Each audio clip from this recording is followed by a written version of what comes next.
Himalayan 450 വേണോ BMW 310 വേണോ എന്ന് ചിന്തിക്കുന്നവരോട് എനിക്ക് പറയാനുള്ളത് ഹലോ എല്ലാവർക്കും കുടുകുടു വണ്ടിയിലേക്ക് സ്വാഗതം. ഇന്ന് നമ്മൾ പരിചയപ്പെടുന്നത് ഒരു BMW വണ്ടിയാണ്. ഇതിൻ്റെ ഓണറായ ശ്യാം നമ്മോടൊപ്പം ഉണ്ട്. അപ്പോൾ ശ്യാമുമായിട്ട് ചേർന്നിട്ട് നിങ്ങൾക്കൊക്കെ അറിയാം ഈ വണ്ടി എന്താണെന്നുള്ളതും ഇതിൻ്റെ കംപ്ലയിൻസും കാര്യങ്ങളൊക്കെ അറിയാം. എങ്കിലും ഓരോ ആൾക്കാർക്കും ചില പ്രത്യേക അനുഭവങ്ങൾ ഉണ്ടാകാറുണ്ട്. അപ്പം ഇദ്ദേഹത്തിൻ്റെ അനുഭവങ്ങൾ എന്താണെന്ന് നമുക്ക് അദ്ദേഹത്തോട് തന്നെ ചോദിച്ചറിയാം. എന്താണ് നമ്മൾ BMW GS10 തന്നെ ചൂസ് ചെയ്തത്? BMW 310 GS എടുക്കാൻ കാരണം എന്ന് വെച്ചാൽ എൻ്റെ ഒരു കൂട്ടുകാരനാണ്. അവന് വണ്ടി എടുക്കാൻ പോയതാണ്. വണ്ടി എടുക്കാൻ പോയപ്പോഴത്തേക്കും എനിക്ക് വണ്ടി ഇഷ്ടപ്പെട്ടു. അപ്പോൾ ഞാൻ യൂസ് ചെയ്യേണ്ടതെന്ന് വെച്ചാൽ മറ്റേ ബുള്ളറ്റ് ആയിരുന്നു, ക്ലാസിക് 350 ആണ് യൂസ് ചെയ്യേണ്ടതെന്ന് വെച്ചാൽ. ഓക്കെ, അതിന് ബാക്ക് പെയിനും കാര്യങ്ങളൊക്കെ ഉണ്ടായി. അപ്പോൾ അവിടെ ചെന്ന് അവരോട് സംസാരിച്ചപ്പോൾ ഇത് ഭയങ്കര കംഫർട്ടാണ്, പിന്നെ മറ്റേ പെയിൻ റിലീഫാന്നൊക്കെ പറഞ്ഞു. ഞാനപ്പോൾ എടുക്കാമെന്ന് ഓർത്തു. അവനെ സാമ്പത്തികം ഉണ്ടായിട്ടല്ല, എങ്കിൽ പോലും ഞാൻ ബുക്ക് ചെയ്തു. എടുത്തപ്പോൾ ഭയങ്കര കംഫർട്ടാണ്. ഓക്കെ, അപ്പോൾ പുള്ളി എടുത്ത വണ്ടി ഞങ്ങൾ ഒരുമിച്ചാണ് ബുക്ക് ചെയ്തത്. ശരി, രണ്ടുപേരും കൂടി ഒരുമിച്ച് ഒരേ കളർ ഒരേ ഡേറ്റിൽ ഡെലിവറി ചെയ്തു. അടിപൊളി. ഇതിപ്പോൾ എത്രായിരം കിലോമീറ്റർ ഓടി? ഒരു 10,900 ചെയ്തു. 10,900. ഇതിപ്പോൾ എടുത്തിട്ട് 10,000 കിലോമീറ്റർ കഴിയുമ്പോഴത്തേക്കും എവിടേക്കാണ് നമ്മൾ പോയത്? ഞാൻ അങ്ങനെ ടൂറായിട്ടൊന്നും പോയിട്ടില്ല. എങ്കിൽ ഈ 10,000 കിലോമീറ്റർ ഓടിച്ചത് എങ്ങനെയാണ്? 10,000 കിലോമീറ്റർ എനിക്ക് മെയിനായിട്ട് വർക്കിന് പോയിക്കൊണ്ടിരിക്കുകയാണ്. ആലുവയിലാണ് മെയിനായിട്ട് എനിക്ക് വർക്ക് വരുന്നത്.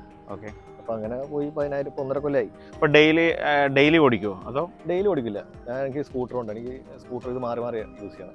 ഓക്കെ, അപ്പം അപ്പ് ആൻഡ് ഡൗൺ എത്ര കിലോമീറ്റർ വരും ഈ പോകുന്ന ദിവസങ്ങളിൽ? 56-60, അറൗണ്ട് 60 കിലോമീറ്റർ. ഓക്കെ, ഈ ഒരു കിലോമീറ്റർ ഓടിക്കുമ്പോഴത്തേക്കും നമ്മളിപ്പം വൈക്കത്തുനിന്ന് തൃപ്പൂണിത്തറ വരെ പോകുമ്പോഴത്തേക്കും കുറച്ച് വിജനമായിട്ടുള്ള ഏരിയ നമുക്ക് കിട്ടാറുണ്ട്. അത് കഴിയുമ്പോഴാണ് നമ്മൾ സിറ്റിയിലേക്ക് കിടക്കുന്നത്. ഉദയംപേരൂർ കഴിയുമ്പോഴത്തേക്ക് തന്നെ തിരക്ക് തുടങ്ങും. അപ്പം ഇതിൻ്റെ ഇടയിലുള്ള ഈ ഒരു ഡ്രൈവ് എങ്ങനെയാണ്? നമ്മൾ തൃപ്പൂണിത്തുറ വരെ ഭയങ്കര കംഫർട്ടാണ്. നമ്മുടെ ആവശ്യമായിട്ട് നല്ല റോഡുമാണ്. വെച്ചലക്ക് പോവാം. അവിടുന്ന് അങ്ങോട്ടേക്ക് ഗിയർ, അത് 6 ഗിയറിന്റെ വണ്ടിയാണ്. 6 ഗിയറാണ്.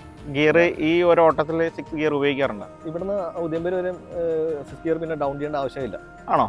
അവിടെ അങ്ങോട്ട് പിന്നെ തൃപ്പൂണിത്തുറ കഴിഞ്ഞിട്ട് നമ്മുടെ പുതിയ വളവ് കഴിഞ്ഞിട്ട് പിന്നെ നോക്കിയാൽ മതി. ഡൗൺ ചെയ്ത് കൊണ്ടുവരും. ശരി. ഈ തിരക്കിന്റെ ഇടയിലുള്ള ഓടിക്കൽ എങ്ങനെയാണ്? നമ്മൾ ചെറിയ വണ്ടി ഓടിക്കുന്നതിന്റെ ഒരു സുഖം ഇത്, അതായത് നമ്മൾ ഇതിന്റെ ഇടയിൽ ഓടിക്കാനായിട്ട് കുറച്ച് ബുദ്ധിമുട്ടാണ്. ഡൗൺ ചെയ്ത് സെക്കൻഡ് ഗിയറിൽ ഇങ്ങനെ മുളിച്ച് ഇങ്ങനെ വണ്ടി ചാടി നമുക്ക് പെട്ടെന്ന് കയറ്റി കൊണ്ടുപോകാൻ പറ്റുമോ? കയറ്റി കൊണ്ടുപോകാം. കുഴപ്പമില്ല. നമ്മുടെ ഈ വണ്ടിയുടെ വലിപ്പം നമുക്ക് കുറച്ച് പ്രശ്നമായിട്ട് തോന്നുന്നു? ഒരു പ്രശ്നമില്ല. ഇല്ല. ഒരു ദിവസം എത്ര രൂപ പെട്രോൾ അടിക്കേണ്ടി വരും? പെട്രോൾ ഇവിടുന്ന് ആലുവ പോകണമെന്നുണ്ടെങ്കിൽ ഒരു 500 രൂപ പെട്രോൾ അടിക്കേണ്ടി വരും. ആണോ? അപ്പോൾ 56 കിലോമീറ്റർ എന്ന് പറയുന്നത് 500 രൂപ. അപ്പം മൈലേജ് എന്നാ കിട്ടുന്നുണ്ടാവും? 20-25 റേഞ്ചിൽ. 25 മൈലേജ് കുഴപ്പമില്ല അല്ലേ? പക്ഷെ 310 ആണ് എൻജിൻ CC അല്ലേ? ഈ വണ്ടി എടുത്തപ്പോഴത്തേക്കും എത്ര രൂപയായി? വണ്ടി ഓൺ റോഡ് 425, 430 ആ റേഞ്ചിലായിരുന്നു. 430. ഏത് വർഷമാണ് എടുത്തത്? കഴിഞ്ഞ വർഷം എടുത്തത് 2023 എടുത്ത് ജനുവരി. 1.5 കൊല്ലമായി. 1.5 കൊല്ലം. ഇത് എടുക്കുമ്പോഴത്തേക്കും നമുക്ക് ഈ പറയുന്ന എക്സ്ട്രാ ഫിറ്റിങ്സ് എന്തെങ്കിലും, ഇപ്പം നമ്മൾ ഹിമാലയൻ എടുത്തു കഴിഞ്ഞാൽ വലുതായിട്ട് നമുക്ക് അതിനകത്ത് ക്രാഷ് ഗാർഡ് മാത്രം വെച്ച് കൊടുത്താൽ മതി. അപ്പോൾ ഇതിനകത്ത് എന്തൊക്കെയാണ് നമ്മൾ? ഇതിനകത്ത് അവരൊരു ഷീൽഡ് പോലും തന്നിട്ടില്ല. ഇതിലെല്ലാം എക്സ്ട്രാ ഫിറ്റിങ്സ് ആണ്. ഒരു അറൗണ്ട് ഒരു 1 lakh അടുത്ത് എക്സ്ട്രാ ഫിറ്റിങ്സ് ഉണ്ട്. മേടിക്കേണ്ടി വന്നു അല്ലേ? അവർ ഓഫറായിട്ടൊന്നും തന്നില്ല അല്ലേ? ആഫ്റ്റർ മാർക്കറ്റിംഗ് ആണ് എല്ലാം. ഫിറ്റിങ്സ് എല്ലാം ആഫ്റ്റർ മാർക്കറ്റിംഗ്. ക്ലച്ചും കാര്യങ്ങളൊക്കെ എങ്ങനെയാണ്? രാത്രിയിൽ ലൈറ്റ് കിട്ടുന്നത്, ഹെഡ്ലൈറ്റിൻ്റെ ഒരു പ്രകാശം എത്രത്തോളം കിട്ടുന്നുണ്ട്, എങ്ങനെയാണ് അതിനെക്കുറിച്ചുള്ള ഒരു അഭിപ്രായം? ക്ലച്ച് നമുക്കിവിടെ അഡ്ജസ്റ്റ് ചെയ്യാം. ഇവർ തന്നെ അഡ്ജസ്റ്റ് ചെയ്യാനുള്ള സംഭവമുണ്ട്.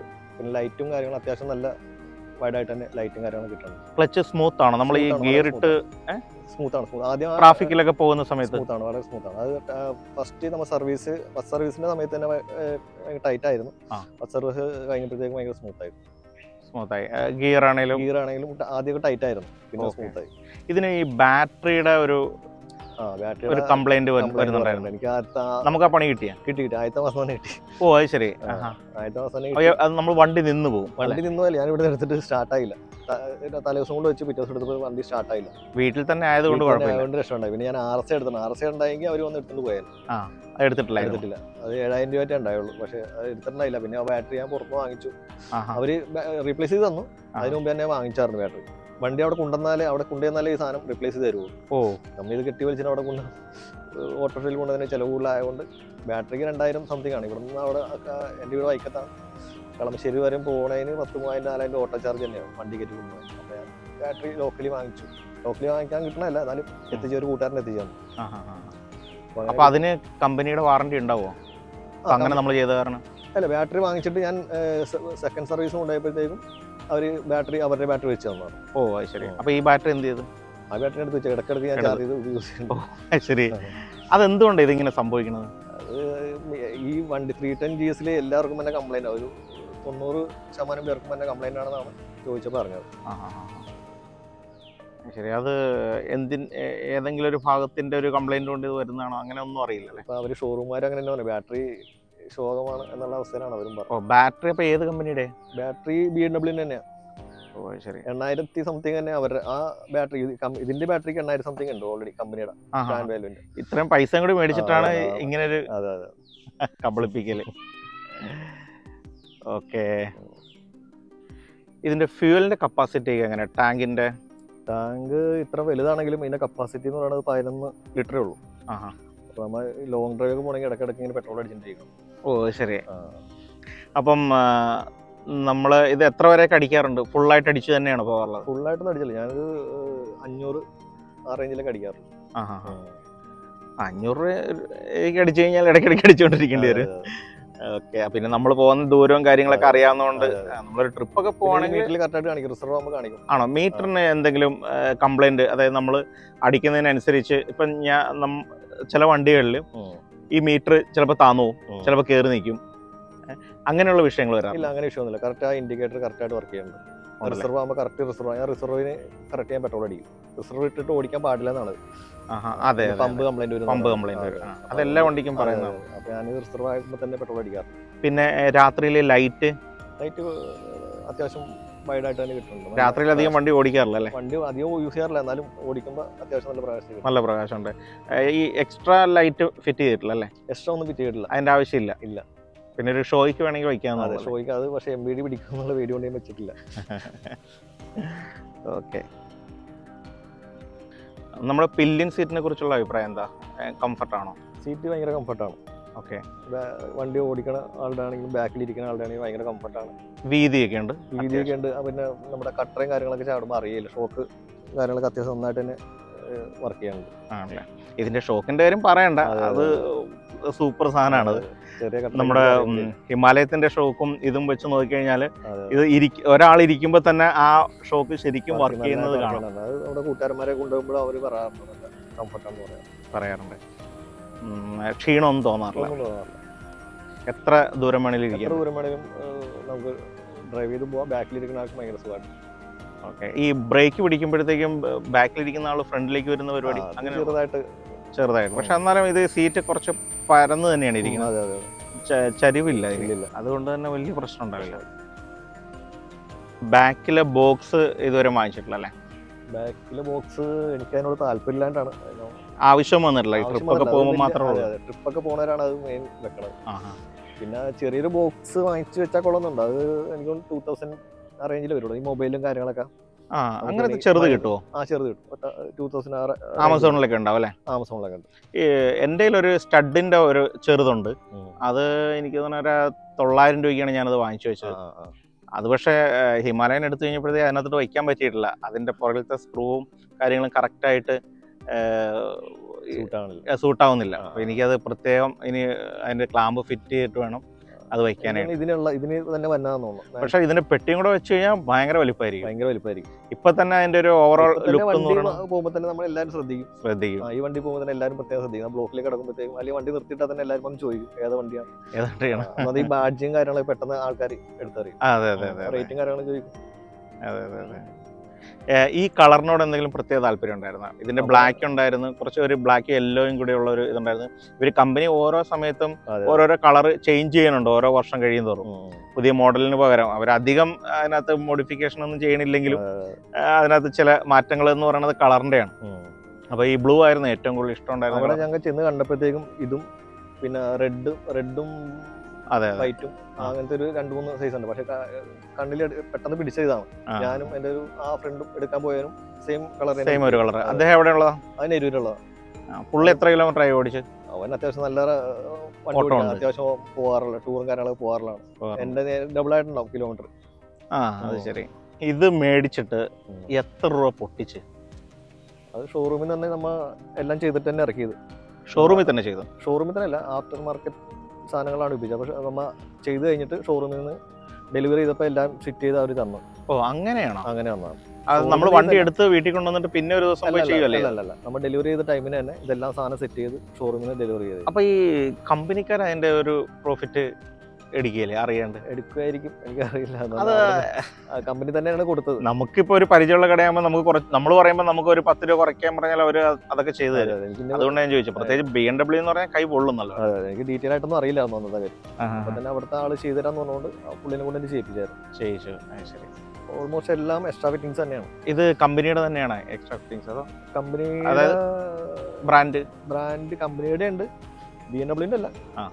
എന്നാലും ബ്രാൻഡഡ് സാധനങ്ങൾ തന്നെയാണ് വെച്ചത്. ഓക്കെ. എന്തൊക്കെയാണ്? ക്രാഷ് ഗാർഡ് വാങ്ങിച്ചു. ക്രാഷ് ഗാർഡ് ഇത് തന്നെ 2 പീസാണ്. ക്രാഷ് ഗാർഡ് അപ്പറും ലോവറും ആയിട്ട് 2 പീസാണ്. ഇതിന് തന്നെ അറൗണ്ട് ഒരു 25,000 വരും. ഓക്കെ, 25,000. ക്രാഷ് ഗാർഡും അതിന്റെ പ്രൊട്ടക്ടറും കൂടി ചേർന്ന്? അതെ, ക്രാഷ് ഗാർഡും ഇതിന് 2.5 2,500 ചെറിയൊരു പ്രൊട്ടക്ടർ ഉണ്ട്. ഓക്കെ. പിന്നെ ക്രാഷ് ഗാർഡ് പ്രൊട്ടക്ടറും ക്രാഷ് ഗാർഡിന്റെ തന്നെ അപ്പറും ലോവറും ഉണ്ട്. ഓക്കെ. പിന്നെ നമ്മുടെ ക്രാഷ് ഗാർഡ് പ്രൊട്ടക്ട് ചെയ്യണ ഒരു സെപ്പറേറ്റ് ഒരു പീസ് വെച്ചിട്ടുണ്ട്. അതിന് 2,500 ആണ് എക്സ്ട്രാ. പിന്നെ സ്റ്റാൻഡ് ഗാർഡ് ഒരെണ്ണമുണ്ട്. പിന്നെ ഈ വൈസർ എക്സ്ട്രാ പിടിപ്പിക്കണതാണ്. അത് കമ്പനി ഒന്നും തരുന്നില്ല, ഇത് എക്സ്ട്രാ പിടിപ്പിക്കും. വൈസറിന് എത്ര രൂപ കാണും? വൈസറിന് ഒരു എനിക്ക് തോന്നുന്നു 7,000 ആ റേഞ്ച് ആയിട്ടുണ്ട്. 1.5 വർഷം മുമ്പ്. അതെ. ഇപ്പൊ കൂടി കാണുമായിരിക്കും. കൂടി കാണും. പിന്നെ ബ്രേക്ക് ഗാർഡ് ഉണ്ട്. പിന്നെ നമ്മുടെ ടയർ ഹഗർ. ഇത് ഫുൾ സെറ്റപ്പ് ആയിട്ടാണ് ഇറക്കിയത്? അതെ, ഫുൾ സെറ്റായിട്ട് തന്നെ ഇറക്കിയത്. പിന്നീട് ഒരു പണി നടക്കില്ലെന്ന് അറിയാവുന്നതുകൊണ്ട് അവിടെ തന്നെ നമ്മൾ അത് ചെയ്യുമ്പോഴേ ചെയ്യുള്ളൂ. പിന്നീടൊന്നും അതിന്റെ പുറകെ നമ്മൾ പോകാൻ ചാൻസ് കുറവാണ്. പിന്നെ സമയം കിട്ടില്ല. പിന്നെ പൈസ മുടക്കുന്ന ഓരോന്നും നമുക്കൊരു ബാധ്യത പോലെ തോന്നും, ബുദ്ധിമുട്ടായിട്ട് തോന്നും. അത് മേടിക്കുന്ന സമയം അത് കുഴപ്പമില്ല. ഒരു അറൗണ്ട് ഒരു എമൗണ്ട് പറഞ്ഞാൽ അത് കൊടുത്താൽ പരിപാടി. അതെ.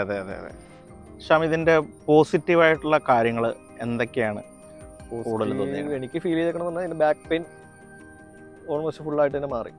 ബുള്ളറ്റ് ഓടിച്ചിരുന്നപ്പോഴും എനിക്ക് ബാക്ക് പെയിൻ ഉണ്ടായിരുന്നു. ഇത് യൂസ് ചെയ്ത് പിന്നെ ബാക്ക് പെയിനേ ഇല്ല. അത് ശരി. പിന്നെ റൈഡിങ് കംഫർട്ട് തന്നെയാണ്. നമുക്ക് കുത്തോളം ചെയ്യിക്കോട്ട് ഏത് റൂട്ടിലേക്ക് പോയി എടുത്തോണ്ട് പോവാം. സ്പീഡ് ആക്സിലേറ്റർ കൊടുക്കുന്ന സ്പീഡും നന്നായിട്ട് തന്നെ കൂടുന്നുണ്ട്. പുള്ളിങ് ഒക്കെ നല്ല പുള്ളിങ്, അത്യാവശ്യം നല്ല പുള്ളിങ് തന്നെയാണ്. നമുക്ക് എത്ര കിലോമീറ്റർ സ്പീഡ് വരെ ഇത് കയറ്റിയിട്ടുണ്ട്? ഞാൻ അത്യാവശ്യം 100 മേളിൽ പോയിട്ടില്ല. നമ്മുടെ ഇവിടുത്തെ റോഡ് തന്നെ ഓഫ് റോഡാണ് കേരളത്തിൽ. അതെ. 100ന്റെ മുകളിൽ കയറ്റാനായിട്ട് ഇതുവരെ ശ്രമിച്ചിട്ടില്ല അല്ലേ? നമ്മൾ ഈ തൃശ്ശൂർക്കൊക്കെ പോയിട്ടുണ്ടോ? ഇല്ല, തൃശ്ശൂർന്ന് പോയിട്ടില്ല. തൃശ്ശൂർ പോവാണെങ്കിൽ നമുക്ക് ഏറെക്കുറെ ആ റേഞ്ച് കയറ്റാൻ പറ്റും. പിന്നെ അവിടെ ഈ പറഞ്ഞ പോലെ ഇതുണ്ട്, ഏതാ ക്യാമറയും കാര്യങ്ങളും ഉണ്ട്. പക്ഷെ അത് കാണുമ്പോൾ ആൾക്കാർ പതുക്കുന്ന ചവിട്ടി എടുത്ത് പോകും, അറിയാവുന്നവര്. പിന്നെ ഇതിന്റെ ഒരു നെഗറ്റീവ് എന്ന് പറയാൻ എന്തൊക്കെ? നെഗറ്റീവ് എന്ന് പറഞ്ഞിട്ടുണ്ടെങ്കിൽ ഇതിന്റെ ടാങ്കിന്റെ ഇത്തരം BMW ബ്രാൻഡുള്ള company tank capacity, petrol capacity ഭയങ്കര കുറവാണ്. 11 ലിറ്റർ കപ്പാസിറ്റി ഉള്ളൂ.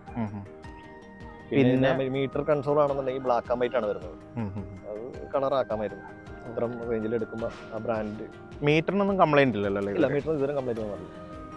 പിന്നെ ഇതിന്റെ ചാർജ് റീചാർജ് ചെയ്യാൻ പറ്റുമോ? മൊബൈൽ ചാർജ് ചെയ്യാൻ? അത് എക്സ്ട്രാ ഞാൻ പിടിപ്പിച്ചാണ്. മൊബൈൽ ഹോൾഡർ എക്സ്ട്രാ വരുന്നത്. വണ്ടിക്ക് ഒന്നും എക്സ്ട്രാ ഫിറ്റിംഗ്സ് ആയിട്ട് ഒന്നും വരുന്നില്ല. നമ്മൾ തന്നെ എല്ലാം പുറത്തുനിന്ന് തന്നെ ചെയ്യിപ്പിച്ചാണ്. മൊബൈൽ ഹോൾഡർ എത്ര രൂപ? മൊബൈൽ ഹോൾഡറിന് 1,200 ആ റേഞ്ചിൽ വരും. മറ്റേ കമ്പനിയുടെ ഏതായിരുന്നു? ബോബോയാണ്. ഓക്കെ. 1,200 രൂപ അല്ലേ? സർവീസ് കോസ്റ്റിനെ കുറിച്ച് ചോദിക്കുന്നത് വളരെ വിഷമകരമായിട്ടുള്ള കാര്യമാണ്. എങ്കിലും ഒന്ന് ചോദിച്ചേക്കുവാണ്, എങ്ങനെയാണ് ഇതിന്റെ സർവീസ് കോസ്റ്റ്? ഇപ്പൊ എത്ര സർവീസ് കഴിഞ്ഞു? ഇപ്പൊ സെക്കൻഡ് സർവീസ് കഴിഞ്ഞുള്ളൂ. സെക്കൻഡ് സർവീസ് ജനുവരിയിൽ കഴിഞ്ഞു. ഫസ്റ്റ് സർവീസ് എത്രയിലായിരുന്നു? ഫസ്റ്റ് സർവീസ് 1000 കിലോമീറ്ററിലാണ്. ഓക്കെ. അന്ന് എത്ര രൂപയായി? അന്ന് 7,000 ആണ് വരുന്നത്. പക്ഷെ ഞങ്ങൾക്ക് ഫ്രീ ആയിട്ട് തന്നു. അതായത് ഞാനും എന്റെ ഫ്രണ്ടും കൂടി ഒരുമിച്ച് രണ്ട് വണ്ടി ഒരുമിച്ച് എടുത്തോണ്ട് ആ 7,000. അത് ശരി, അങ്ങനെ ഒരു ഫ്രീ കിട്ടിയില്ലേ? അങ്ങനെ ഫ്രീ കിട്ടി. 14,000 രൂപ കയ്യിലായിരുന്നു ഫ്രീ കിട്ടി. അതിനുശേഷം പിന്നെ ഒരേ വർഷത്തിലാണ് നമുക്ക് സർവീസ് വരുന്നത്. 10,000 കിലോമീറ്ററിൽ അല്ലെങ്കിൽ ഒരു വർഷം കൂടുമ്പോൾ. ഇപ്പം ഒരു തവണ പിന്നീട് സർവീസ് അത് പിന്നീട് ഒരു തവണ സർവീസ് ഉള്ളൂ. 10,000 രൂപ. 10,000 കിലോമീറ്ററിൽ 10,000 രൂപയായി. 10,000 രൂപ. 1 കിലോമീറ്ററിന് 1 രൂപ വെച്ച് പോകും. അതെ. കൈ പൊള്ളിയ പോലെ തോന്നുമോ നമുക്ക്? കുഴപ്പമൊന്നുമില്ല. അതുകൊണ്ട് നമ്മൾ സാധാരണ ഒരു വണ്ടി പുതിയ എടുക്കുകയാണെന്നുണ്ടെങ്കിൽ 2-3 പ്രാവശ്യമൊക്കെ സർവീസിന് വരണമല്ലോ. ഇതാ ഒരു വർഷം ഒരെണ്ണമുള്ള വന്നുള്ളൂ. ഓക്കെ, ഒരു വർഷം കൂടുമ്പോൾ വർഷത്തിൽ ഒരെണ്ണമുള്ള സർവീസ് വരുന്നുള്ളൂ. സർവീസ് വരുന്നുള്ളൂ. ഇപ്പം നമ്മളൊരു കാർ എടുത്തു കഴിഞ്ഞാൽ ഒരു വർഷം അത്രയും വരില്ല. അതെ അതെ, അത്രയും വരില്ല. അപ്പം അതുകൊണ്ട് നമുക്ക് ബുദ്ധിമുട്ടൊന്നും ഇല്ലല്ലേ? ഇല്ല, ഈ ബ്രാൻഡിന് BMW ബ്രാൻഡ് എന്ന് പറയുമ്പോഴത്തേക്ക് എപ്പോഴെങ്കിലും നമുക്കൊരു വിഷമം തോന്നിയ ഈ നമ്മൾ അധികം ഒന്നും ഓടിക്കാണ്ടും ഒക്കെ വെച്ചിട്ടാണ് ഈ വർഷാവസാനം 10,000 രൂപ എടുത്ത് കീച്ചണത്. അപ്പം നമുക്കൊരു ബുദ്ധിമുട്ട് തോന്നിയിട്ടുണ്ടോ? ഇല്ല, എൻ്റെ 10,000 കിലോമീറ്റർ ആയിരുന്നു. 10,000 കിലോമീറ്റർ ഒരു വർഷത്തിൽ ഞാൻ ആയിരുന്നു. ഓക്കെ ഓക്കെ ഓക്കെ, അപ്പം പിന്നെ നഷ്ടമില്ല. കുഴപ്പമില്ല. എങ്ങനെയായിരുന്നു അവരുടെ സർവീസിങ് ഡീലിംഗ് ഒക്കെ? സർവീസ് ആകുമ്പോൾ കറക്റ്റായിട്ട് അവർ ഇൻഫോം ചെയ്യും. വണ്ടി അവർ മറ്റേ ഡേറ്റ് വെച്ചിട്ടാണ് നമ്മളെ ഇൻഫോം ചെയ്യുക. വിളിക്കും. അപ്പോൾ കറക്റ്റ് അവർ ഇൻഫോം ചെയ്യും. നമ്മൾ ബുക്ക് ചെയ്യണം വണ്ടി. അപ്പോൾ നമ്മൾ ബുക്ക് ചെയ്തിട്ട് ഒരാഴ്ച മുമ്പ് ബുക്ക് ചെയ്യണം എനിക്ക് തോന്നുന്നു. ഓക്കെ, അപ്പോൾ ഒരാഴ്ച മുമ്പ് ബുക്ക് ചെയ്ത് കറക്റ്റ് അവർ കൊണ്ടുവരുമ്പോൾ തന്നെ സർവീസ് ഡീറ്റെയിൽസ് എടുക്കുക. ആ ടൈം ഇത്ര ടൈമിൽ വരാൻ പറയും. ആ ടൈമിൽ വിളിച്ച് നമ്മൾ ഇൻഫോം ചെയ്യും, വണ്ടി റെഡിയാന്ന് പറയും. ഓക്കെയാണ്. ശരി, ഒരു ദിവസം അവിടെ വയ്ക്കേണ്ടി വരുമോ? ഒരു ദിവസം വെക്കാം. ഒരു ദിവസം തന്നെ രാവിലെ കൊടുത്തിട്ട് വൈകുന്നേരം കിട്ടും. എങ്ങനെയാണ് അവർ നമ്മളെ ഡീലിങ്സ് ഒക്കെ ഭയങ്കര നീറ്റായിട്ടുള്ള ഡീലിംഗ് ആണ്. ആണല്ലേ? ഇത്രയും പൈസ ഒന്നുകൊണ്ടാണോ BMW സ്റ്റാഫ് അതിനനുസരിച്ച് നമ്മളോട് പെരുമാറണമല്ലോ? എവിടെയായിട്ടാ ഇതിന്റെ കളമശ്ശേരി, എറണാകുളത്തെ ഷോറൂം വരുന്നതും സർവീസ് സെന്ററും കളമശ്ശേരി തന്നെയാണ്. അപ്പോൾ ഇവിടുന്ന് അവിടം വരെ പോയി സർവീസ് രാവിലെ കൊണ്ട് കൊടുക്കും. ഞാൻ ആ റൂട്ടാണ് മിക്കപ്പോഴും പോകാറുള്ളത്. ആലുവയ്ക്ക് പോകുമ്പോൾ വണ്ടി കൊടുത്തിട്ട് തിരിച്ചു വരുമ്പോഴത്തേക്ക് എടുത്തുണ്ട്. ഓക്കെ, വാട്ടർ സർവീസ് ഉൾപ്പെടെയാണോ? വാട്ടർ സർവീസ് ഉൾപ്പെടെ നല്ലപോലെ സർവീസ് ചെയ്യാറുണ്ട്. നല്ലപോലെ ഞാൻ സർവീസ് ചെയ്യാറുണ്ട്. വണ്ടി എടുത്തപ്പോൾ എനിക്ക് വേണ്ടിയിട്ട് ഇവിടെ ആക്സിലേറ്ററിൻ്റെ വെള്ളം കയറിയിട്ടാന്ന് തോന്നുന്നു. ആക്സിലേറ്ററിൻ്റെ ഒരു ചെറിയൊരു പണി കിട്ടിയാണ് ആ ഒരു ഫസ്റ്റ് മാസത്തിൽ. അത് ആക്സിലേറ്റർ കൊടുക്കുമ്പോഴത്തേക്കും അതിൻ്റെ ത്രോട്ടൽ നട്ട് പോയിട്ട്, പക്ഷെ അവർ മറ്റേ വാറണ്ടി തന്നെ മാറ്റി തന്നായിരുന്നു. അത് നമുക്കത് ഓടിച്ചിട്ടുണ്ട്. അതായത് ഞാൻ RS എടുക്കാത്തതുകൊണ്ട് ഓടിച്ചിട്ട് അവിടെ വരെ പോകുന്നത്. അതായത് നമ്മൾ ആക്സിലേറ്റർ കൊടുക്കുമ്പോഴത്തേക്ക് 20 കിലോമീറ്റർ കൂടുതൽ വണ്ടി പോകില്ല. ആ സ്പീഡിൽ തന്നെ മൂവ് ചെയ്ത് അവിടെ വരെ കൊണ്ടുപോയി അവർ നോക്കി ചെക്ക് ചെയ്ത് റെഡിയാക്കി തന്നു. റീപ്ലേസ് ചെയ്ത് തോന്നുന്നത്. അപ്പോൾ കംപ്ലൈൻറ്റുകൾ എല്ലാത്തിനും ഉണ്ട്. അതെ, കംപ്ലൈൻറ്റുകൾ എല്ലാത്തിനും ഉണ്ട്. ഇപ്പോൾ നമ്മൾ ഹിമാലയത്തിനാണെങ്കിലും കംപ്ലൈൻറ്റ് ആൾക്കാർ പറയുമ്പോഴും ഈ നമ്മൾ വലിയ ബ്രാൻഡ് എന്ന് വിശ്വസിക്കുന്ന ആൾക്കാർക്ക് പോലും തെറ്റുകൾ പറ്റുന്നുള്ളതാണ് ഇതിൻ്റെ ഒരു സത്യം. ചെയിൻ ഇതുവരെ മാറിയിട്ടില്ലല്ലോ അല്ലേ? ഇല്ല, ചെയിൻ മാറിയിട്ടില്ല. ചെയിൻ മാറേണ്ട ആവശ്യം വന്നിട്ടില്ല. കറക്റ്റ് ആ ടൈമിലൊക്കെ നമ്മൾ ചെയിൻ ലൂബ് അടിച്ചു കൊടുക്കുക. 600 കിലോമീറ്റർ ആകുമ്പോഴത്തേക്കും ചെയിൻ ലൂബ് അടിച്ചു കൊടുക്കാനാണ് കമ്പനി പറയുന്നത്. ഓക്കെ, കമ്പനിയുടെ പ്രൊഡക്റ്റ് തന്നെയാണ്. വൃത്തുന്നാണ് അതിന്റെ ഞാൻ യൂസ് ചെയ്യുന്നത്. അവർ തന്നെ സജസ്റ്റ് ചെയ്യണം. അത് അവർ തന്നെ സജസ്റ്റ് ചെയ്യണം. ചെയിൻ ക്ലീനറും ചെയിൻ ലൂബ് രണ്ടും കൂടി 1300 സംതിങ് റേറ്റ് വരും. അത്രയും വരും അല്ലേ? അതെ അതെ. 600 കിലോമീറ്റർ ആകുമ്പോൾ നമ്മളിത് നമ്മൾ ക്ലീൻ ചെയ്ത് കൊടുക്കും. നമ്മുടെ സെൻട്രൽ സ്റ്റാൻഡ് ഇല്ല ഇതിന്. അപ്പം നമ്മൾ പടമൊക്കെ മേടിച്ചിട്ട് ഞാനത് മേടിച്ചിട്ടുണ്ട്. ആ സാധനം വാങ്ങിച്ചിട്ട് സെൻട്രൽ ഇട്ടിട്ടാണ് നമ്മൾ ചെയ്യണം. അല്ലെങ്കിൽ പിന്നെ സർവീസ് സെന്ററിൽ കൊണ്ടുകൊണ്ടുവരും അതില്ലാത്തവർ. അതുകൊണ്ട് ലാസ്റ്റ് ചെയ്യും. മറ്റേ നമ്മൾ നേരവണ്ണം നോക്കേണ്ട സാധനം ചെയിൻ ലാസ്റ്റ് ചെയ്യും. അല്ലെങ്കിൽ 10-14,000 രൂപ കൊടുത്ത് ചെയിൻ സോക്കറ്റ് അങ്ങനെ തന്നെ മാറേണ്ടി വരും. അതെ അതെ, 14,000 രൂപയാണ്. 14,000 രൂപ അറൗണ്ട്. പിന്നെ സർവീസ് കോസ്റ്റും വരും, മാറ്റണം ചാർജ്. ഹിമാലയൻ 450 വേണോ BMW 310 വേണോ എന്ന് ചിന്തിക്കുന്നവരോട് എനിക്ക് പറയാനുള്ളത്, ഹിമാലയൻ്റെ ഒരു വലിപ്പത്തേക്കാൾ കുറച്ചും കൂടി വലിപ്പം തോന്നിക്കും BMW 310. പിന്നെ ഹിമാലയൻ കാണുമ്പോൾ എനിക്ക് തോന്നിയത് അതൊരു ഇരുമ്പ് മയമായിട്ടാണ് തോന്നിയത്. നേരെ മറിച്ച് BMW ആകുമ്പോഴത്തേക്കും അതിനകത്ത് കുറച്ച് ഫൈബർ പാർട്സുകളുടെ ഒരു ഫീലാണ് തോന്നിയത്. ഒരു പ്ലാസ്റ്റിക് മയം. ലുക്കിൽ കുറച്ചുകൂടി മസിൽ വിരിച്ച് നിൽക്കുന്നത് BMW തന്നെയാണ്. പിന്നെ നമുക്ക് വണ്ടി അത്യാവശ്യം ചില സന്ദർഭങ്ങളിൽ ഒന്ന് സെൻട്രൽ സ്റ്റാൻഡ് വയ്ക്കേണ്ട സമയങ്ങളുണ്ടാവാറുണ്ട്. ഓയിൽ ചേഞ്ച് ചെയ്യുന്ന സമയത്ത്, പിന്നെ ചെയിൻ ലൂബ് ചെയ്യുന്ന സമയത്ത്. ഈ സമയങ്ങളിലൊക്കെ ഈ സെൻട്രൽ സ്റ്റാൻഡ് ഹിമാലയൻ 450-ക്കാണ് ഉള്ളത്. അതുകൊണ്ട് അത് കുറച്ചും കൂടി നമ്മളെ സഹായിക്കും.